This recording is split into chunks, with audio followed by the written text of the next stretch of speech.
बात करिए ऑर्डर 33 पर, सूट बाय इंडिजेंट पर्सन, निर्धन व्यक्तियों के द्वारा वाद किया जाना। सबसे पहले बात ये समझिए कि हु इज इंडिजेंट पर्सन। देखिए, जब आप एक्ट से पढ़ेंगे तो बातें पूरी समझ में आएगी। ऑर्डर 33 को आप जब देखेंगे और रूल्स को देखेंगे तो ये सारी बातें समझ में आ जाएगी। लेकिन अपन एक छोटी सी भूमिका बनाते हैं ताकि अपन जब इस एक्ट को पढ़ें, इस ऑर्डर को पढ़ें तो चीज़ें अच्छी तरह समझ में आ जाए। इंडिजेंट पर्सन, निर्धन व्यक्ति, ये प्रोविज़न क्यों बनाया लेजिस्लेचर ने? इसलिए बनाया है कि ऐसा नहीं हो कि अदालतें तो पैसों वाले की है, जो कोर्ट फीस अदा कर सकता है समय पर वो तो दावा लेकर आ सकता है, अन्यथा दावा लेकर के नहीं आ सकता। तो अदालत या जस्टिस, न्याय पैसों वालों के लिए है। इस पर चेक बैन करने के लिए ये पर्टिकुलर प्रोविज़न बनाया गया है। निर्धन व्यक्ति का मतलब who does not have means to pay the court fees. उसके पास, जब वो दावा कर रहा है, उसके पास means to pay the court fees नहीं हो। मान लीजिए 50 करोड़ रुपए का दावा, 20 करोड़ रुपए का दावा, 5 करोड़ का, 2 लाख रुपए का, जितना भी दावा, जो भी दावा, उस पर यदि कोर्ट फीस जितनी भी होती है, वो यदि कोर्ट फीस एक्ट के तहत जितनी भी कोर्ट फीस उस पर लगनी होती है वो उसके पास नहीं है, तो ऐसी स्थिति में क्या वो दावा नहीं कर सकता क्या? इस तरह की स्थिति इंडिजेंट सूट में आपको देखने के लिए मिलेगी। चाहे एक व्यक्ति जो अरबपति हो, उसके बहुत सारे फ्लैट्स हो, बहुत सारी बिल्डिंग हो, बहुत सारे मिल कारखाने हों, उसके बाद भी वो इंडिजेंट पर्सन माना जा सकता है।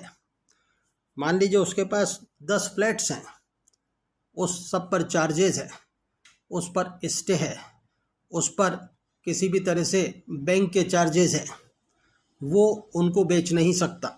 इसी तरह से कोई कारखाना है, उस पर भी चार्ज है, बैंक का ऋण नहीं चुका पाया, बैंक ने जो है उस पर स्टे ले रखा है, वगैरह वगैरह। अब वो क्या करे कि साहब मुझे 10 करोड़ रुपया इस आदमी से चाहिए। वो वकील साहब के पास पहुंचता है और वकील साहब ने कहा कि 10 करोड़ पर इतनी कोर्ट फीस लगेगी, ये तमाम चीज़ें होंगी। तो उन्होंने कहा जी मेरे पास means to pay the court fees नहीं है अभी, हालांकि मैं करोड़पति आदमी हूँ, इस तरीके से हूँ, लेकिन आज स्थिति ये है कि सब कुछ होने के बाद भी I do not have means to pay the court fees, because मेरे जितने भी एसेट्स हैं मेरे पास हैं, उन सब पे कहीं ना कहीं किसी पर स्टे लगा हुआ है, किसी पर कोई अटैच हो गई प्रॉपर्टी, कोई इस तरह की स्थिति है। तो ऐसी स्थिति में he may be declared as a indigent person. और यदि मान लीजिए किसी के पास कुछ है ही नहीं और कभी उसने पैसा दिया था, स्थिति ठीक थी, किसी दूसरे व्यक्ति को पैसा दिया था, या किसी भी तरह का सब्जेक्ट मैटर पे डिस्प्यूट हो, तो whether he will be entitled to file the suit as an indigent person और not, this is the question. जब आपके पास पैसा ही नहीं है, जब कोर्ट फीस देने के लिए आपके पास न तो कोई प्रॉपर्टी है, न कोई और कुछ चीज़ है, न चल संपत्ति है, न चल संपत्ति है, न कहीं नौकरी करते हैं, कुछ नहीं है आपके पास आज की डेट में, तो ऐसा नहीं हो कि आपका वो जो काज ऑफ एक्शन है, आपका जो राइट है, आपका जो लीगल राइट है, वो पैसे के चक्कर में, कोर्ट फीस के चक्कर में डूब जाए। इंडिजेंट सूट जब भी दायर किया जाता है तो सबसे पहले क्वेरी होती है कि द प्लेंटिफ इज इंडिजेंट और नॉट। इसके संबंध में जैसे ही देखिए एप्लीकेशन लगानी पड़ती है, बेसिकली वो दावा ही होता है, लेकिन आपको उस दावे के तमाम इंग्रेडिएंट्स, तमाम फैक्ट्स एंड सर्कमस्टांसेस, तमाम लीगल पोजीशंस जो दावा ड्राफ्ट करने में आप करते हैं वो आप लिख दीजिए, लेकिन that is in the form of application, right. वो दावा ही होता है, लेकिन जैसे भी आप इंडिजेंट सूट करना चाहते हैं तो वो अदालत में एज एन एप्लीकेशन पेश होता है।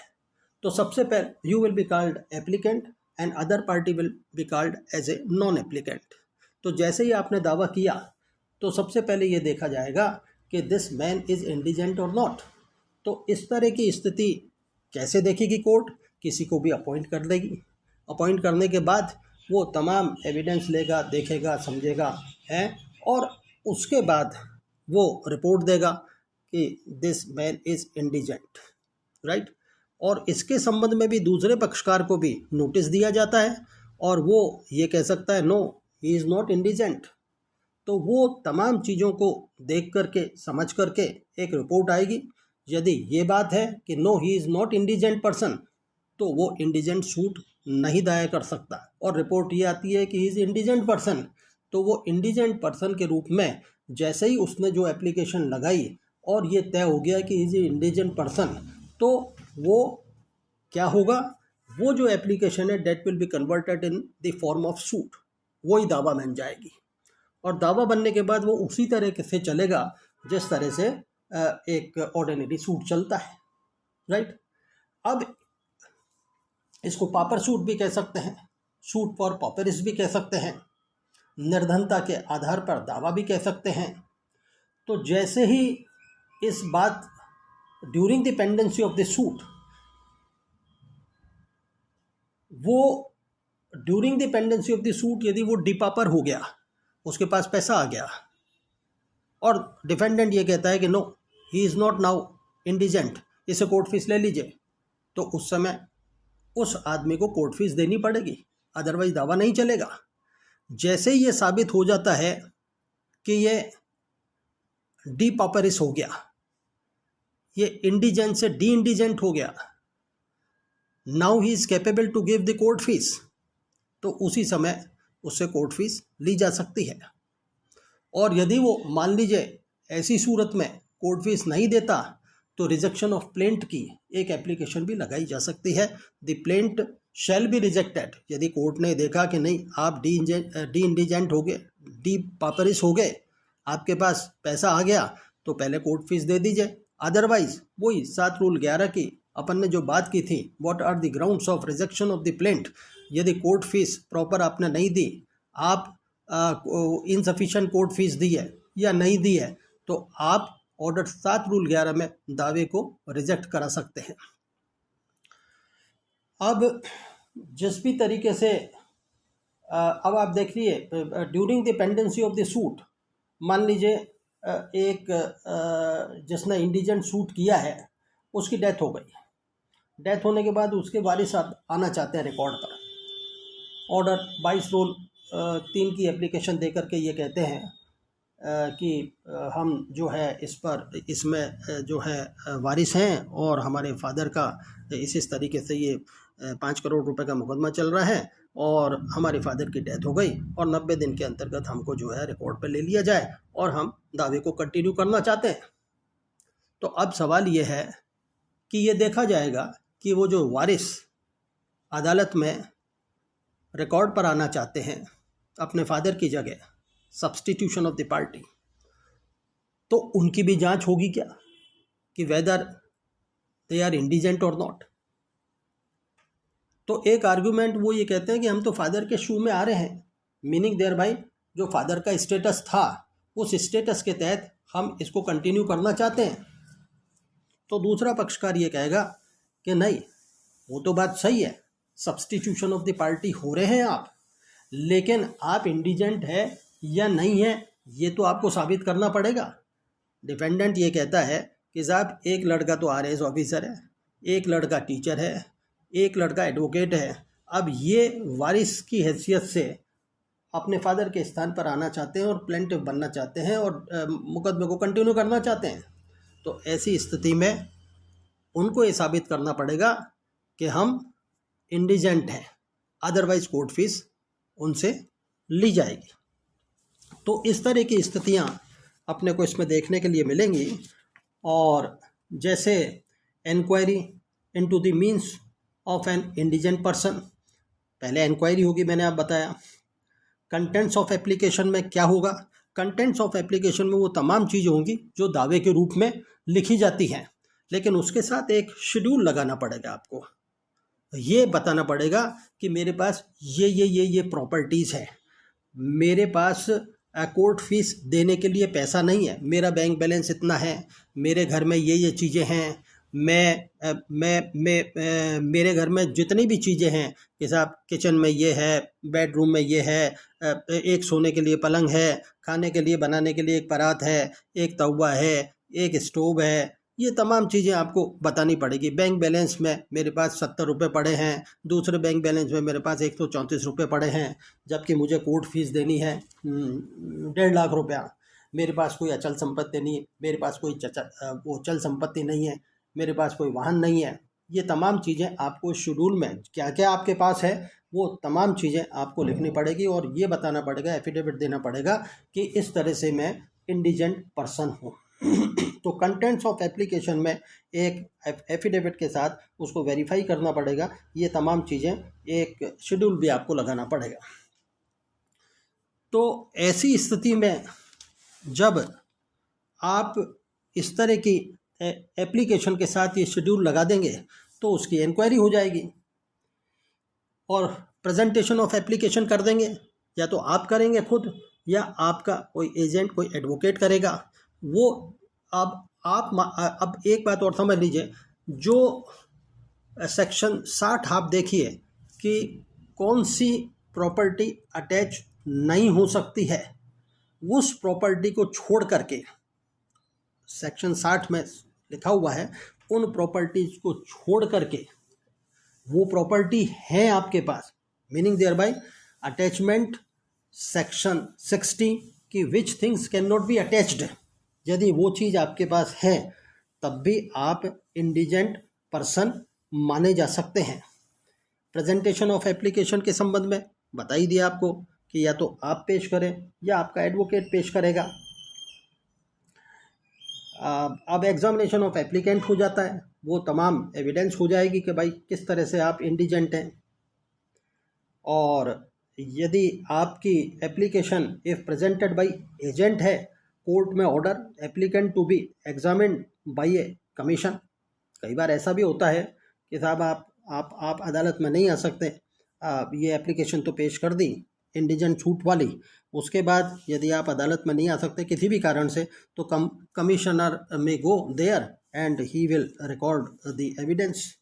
रिजेक्शन ऑफ एप्लीकेशन, कब रिजेक्ट हो जाएगी application? Where it is not framed and presented in the manner prescribed. जो भी मैनर बता रखा है उस रूप में आपने यदि पेश नहीं किया है तो रिजेक्शन ऑफ एप्लीकेशन हो जाएगा आपका। ये इंडिजेंट सूट के संबंध में जो एप्लीकेशन पहले लगाएंगे आप। Where the applicant is not an indigent person, यदि ये समझ में आता है you are not indigent person तो your this application will be rejected, right.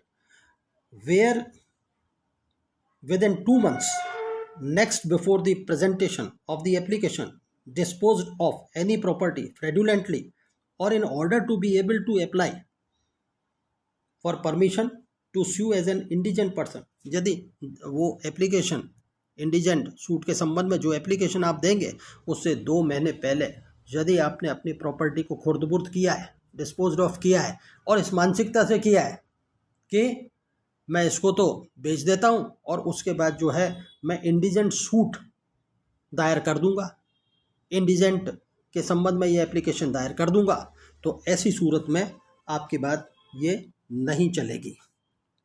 इसी तरह से यदि मान लीजिए और इस पर आगे बात करें कि notice of the day receiving evidence on applicant's indigency, दूसरे पक्षकार को नोटिस देना पड़ेगा कि whether he is a indigent और नॉट, वो अपनी बात रखेगा।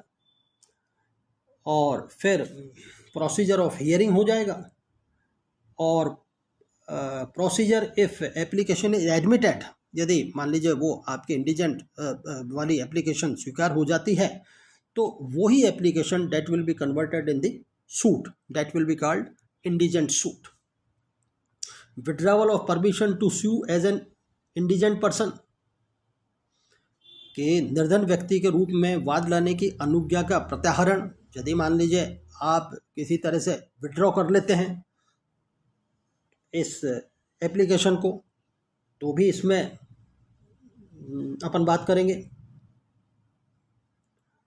और court to assign a pleader to an unrepresented indigent person, जिस निर्धन व्यक्ति का प्रतिनिधित्व न हो उसके लिए न्यायालय जो है प्लीडर प्रोवाइड कर सकता है। उसके संबंध में जो है रूल्स रेगुलेशंस हैं। जहाँ निर्धन व्यक्ति सफल होता है वहाँ खर्च, मान लीजिए मुकदमा चलते चलते निर्धन व्यक्ति का मुकदमा चलते चलते उसको डिक्री मिल गई 20 लाख रुपए की। अब 20 लाख रुपए में सबसे पहले चार्ज किसका होगा? कोर्ट फीस कि कोर्ट फीस देना आपको होगा। ऐसा नहीं है कि निर्धन व्यक्ति की कोर्ट फीस को एग्जेम्प्ट ही कर दिया, माफ़ी कर दिया, नहीं। जब भी डिक्री होगी और उसके हक में डिक्री हो जाएगी तो सबसे पहले चार्ज कोर्ट फीस का होगा कि इसमें से आप कोर्ट फीस तो अदा कर दीजिए। और वेयर इंडिजेंट पर्सन फेल्स, प्रक्रिया जहाँ निर्धन व्यक्ति असफल हो जाता है, उसके बारे में भी बात करेंगे। इस ऑर्डर को जब अपन देखेंगे और इन रूल्स को देखेंगे, procedure where indigent person suits abate, कई बार ऐसा भी होता है कि निर्धन व्यक्ति की मृत्यु हो गई, उसके बाद 90 दिन के अंतर्गत कोई भी रिकॉर्ड पर नहीं आया, उसका दावा अबेट हो गया, तो फिर क्या प्रोसीजर होगा? स्टेट गवर्नमेंट में apply for payment of court fees, यदि कोर्ट फीस नहीं दी जा रही है और अल्टीमेटली ये मुकदमा मान लीजिए अबेट हो गया उसका, या फेल हो गया मुकदमा, असफल हो गया वो, तो भी स्टेट गवर्नमेंट में apply for payment of court fees, court fees नहीं छूटेगी। और स्टेट गवर्नमेंट को पार्टी बनाना पड़ेगा इसमें। Recovery of amount of court fees, जिस तरह से रिकवरी की जा सकती है अब जिस तरह से ये है कि एरियर्स ऑफ लैंड रेवेन्यू है, तो उसकी जो रिकवरी होती है उस तरह से रिकवरी हो जाएगी। और refusal of allow applicant to sue as an indigent person to bar subsequent application of like nature, एक बार यदि मान लीजिए इस तरह की एप्लीकेशन, किस तरह की, निर्धन व्यक्ति के संबंध में ये जो एप्लीकेशन ऑर्डर 33 में लगाएंगे, एक बार यदि मान लीजिए वो एप्लीकेशन का रिफ्यूजल हो जाता है, अलाउ नहीं होती है, तो आप उसी रूप में दोबारा वो एप्लीकेशन लगाने के लिए बार हैं, नहीं लगा सकते। Grant of time for payment of court fees, यदि मान लीजिए इंडिजेंट से डिजेंट बन गए हैं और कोर्ट फीस अदालत मांग रही है, तो वो टाइम आपको बढ़ा सकती है, एक्सटेंड कर सकती है, लेकिन उस टाइम पर भी आप यदि कोर्ट फीस नहीं दे सकते, नहीं देते हैं, तो your suit will be rejected.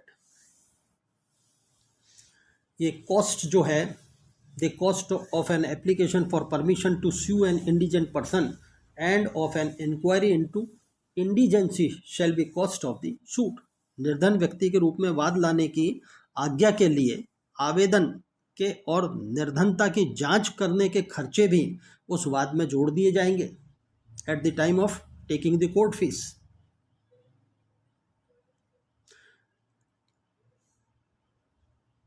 तो इस तरह की बातें अपन इंडिजेंट सूट में पढ़ेंगे जब अपन एक्ट को देखेंगे और ऑर्डर 33 के साथ जितने भी रूल्स हैं उनको देखेंगे, तो स्थिति और साफ हो जाएगी।